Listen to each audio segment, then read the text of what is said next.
Assalamualaikum warahmatullahi wabarakatuh. Yang kami takwimi pengasuh Pondok Pesantren Zainul Hasan Genggong, Kiai Haji Muhammad Hasan Mutawakkil Allah SHMM. Yang kami hormati Rektor Universitas Islam Zainul Hasan Genggong, Dr. Endes Abdul Aziz BAM AG. Yang kami hormati dosen pengampu mata kuliah studi fikih Bu Herwati, Magister Pendidikan Islam. Pembahasan yang pertama pada makalah ini adalah perkembangan fikih pada masa tabi'in. Ketika pemerintahan dipegang oleh Bani Umayyah, sebagian sahabat pergi meninggalkan kota Madinah menuju kota-kota yang baru dibangun seperti Kufah, Mekah, Basrah, Sam, Mesir, dan lain-lain. Di kota-kota ini mereka mengajarkan fikih, mengembangkan agama, dan meriwayatkan hadis-hadis. Umat Islam di daerah-daerah itu pun berdatangan ke kota pusat daerah untuk menerima fikih dan ilmu dari sahabat-sahabat tersebut. Murid-murid itu digelar sebagai tabi'in, sebagaimana murid tabi'in disebut dengan tabi'in. Hasil dari itu melahirkan banyak tabi'in yang pandai dan pintar menyamai gurunya, bahkan melebihi dalam urusan fikih dan hukum Islam. Dalam periode inilah fikih dipandang sebagai suatu ilmu yang berdiri sendiri. Pembagian kalangan tabi'in. 1. Golongan ahlul hadis, yang mana mereka mengeluarkan hukum dari hadis yang mereka telah terima saja, dan mereka tidak mau menggunakan qiyas atau ra'yu terhadap persoalan yang tidak didapati di hadis. Umumnya yang menerapkan situasi ini adalah ulama Hijaz seperti Malik bin Anas, Sufyan As-Tsauri, Ahmad bin Hambal, dan Daud. Yang kedua, golongan ahlul ra'yu atau ahlul qiyas, yang mana mereka menetapkan hukum menetapkan hukum dengan hadis jika tidak mereka dapati hadis yang mereka terima, maka menggunakan qiyas. Umumnya yang menerapkan situasi ini adalah ulama Irak seperti Abu Hanifah dan sahabat-sahabatnya. Pada masa inilah istilah qurra berubah menjadi istilah fuqaha dan ulama. Tokoh-tokoh fuqaha dan ulama-ulama fikih. Yang pertama, Abu Hanifah Nu'am bin Sabit dari keturunan Persia, lahir di Kufah pada tahun 700 Masehi, yang meninggalkan karangan-karangan di antaranya kitab Al-As dan kitab Az-Ziyar. Yang kedua, Malik bin Anas lahir di Madinah tahun 713 Masehi. Beliau termasuk perawi hadis. Buku monumentalnya adalah kitab Muwatta yang berisikan hadis sekaligus fikih. Yang ketiga, Muhammad bin Idris Asy-Syafi'i lahir di Gaza tahun 767 Masehi, yang berasal dari suku Quraisy. Asy-Syafi'i dikenal meninggalkan dua bentuk mazhab, yaitu bentuk lama, Qaul Qadim, yang disusun di Baghdad, yang melahirkan kitab Risalah, dan Al-Mabsut. Tokoh yang keempat yakni Ahmad bin Hambal, lahir di Baghdad pada tahun 780 Masehi. Selain ahli dalam bidang hadis, ia juga ahli dalam bidang hukum. Yang kelima yakni Daud bin Ali al-Asfahani, 202 sampai 270 Hijriah, yang mendirikan madhab Az-Zahiri. Dia murid Asy-Syafi'i, tetapi berpegang pada arti zahir atau tersurat dari teks Al-Quran dan Sunnah. Ia menolak qiyas dan ijma'.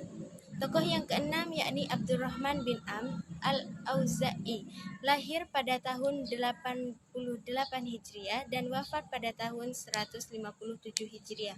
Sebagai pendiri mazhab Al-Auza'i, tokoh yang ketujuh adalah Zaid bin Ali Zain al-Abidin, lahir pada tahun 980 Hijriah dan wafat pada tahun 122 Hijriah, yang mendirikan mazhab Zaidiyah. Ajarannya terkumpul dalam buku Al-Majmu' yang tersusun dari dua bagian, yaitu bagian hadis dan bagian fikih. Tokoh terakhir adalah mazhab Syiah 12 yang memegang Al-Quran dan Sunnah.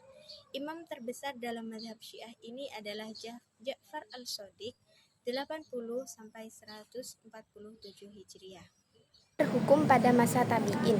Yang pertama adalah Al-Quran.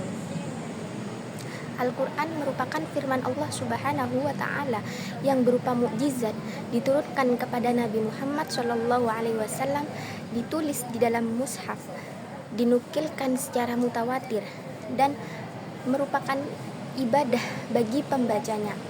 Pengertian ini memberikan pemahaman kepada kita semua bahwa Al-Quran merupakan induk dari segala sumber hukum. Di samping tersebut, Al-Quran merupakan mukjizat Nabi Muhammad SAW yang paling agung. Yang kedua, hadis. Hadis menurut bahasa adalah baru, sedangkan menurut istilah adalah apa yang diriwayatkan dari Nabi Muhammad SAW, baik berupa ucapan, pekerjaan, maupun ketetapan. Dalam kaitan dengan persoalan ini, Abdul Wahab Khalaf menyatakan bahwa apapun yang keluar dari Nabi Muhammad SAW membentuk hukum syariat Islam. Yang ketiga, Ra'yu. Terdapat sumber hukum yang merupakan hasil pemikiran para ulama. Dalam literatur hukum Islam, akal pikiran manusia yang memenuhi syarat untuk berijtihad disebut ar-ra'yu. Ar-Ra'yi di atas dibagi menjadi dua bagian, yakni ijma' dan qiyas. Ijma', lafal ijma' menurut bahasa pengertiannya adalah azm, yakni cita-cita. Sedangkan menurut istilah, ijma' adalah kesepakatan para mujtahidin di antara umat Islam pada suatu masa setelah kewafatan Rasulullah SAW atas hukum syar'i mengenai suatu kejadian atau suatu kasus. Qiyas menurut istilah, qiyas adalah mempersamakan hukum suatu peristiwa yang belum ada ketentuan hukumnya dengan peristiwa lain yang sudah ada ketentuan hukumnya, karena adanya segi-segi persamaan ilat antara keduanya. Kesimpulan dari makalah tentang sejarah fikih pada masa tabi'in, yakni masa tabi'in merupakan periode krusial dalam perkembangan fikih Islam yang ditandai dengan meningkatnya pemahaman dan penerapan ajaran Islam setelah era sahabat. Pada masa ini, para tabi'in yang merupakan generasi setelah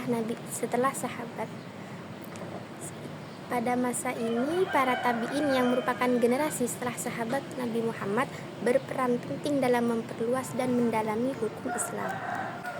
Perkembangan fikih pada masa tabi'in ditandai oleh upaya sistematis untuk memahami dan menjelaskan sumber-sumber hukum seperti Al-Quran, hadis, ijma', dan qiyas. Mereka mulai mengklasifikasikan hukum menjadi wajib, sunnah, makruh, dan haram, sehingga memudahkan umat dalam menjalankan syariat.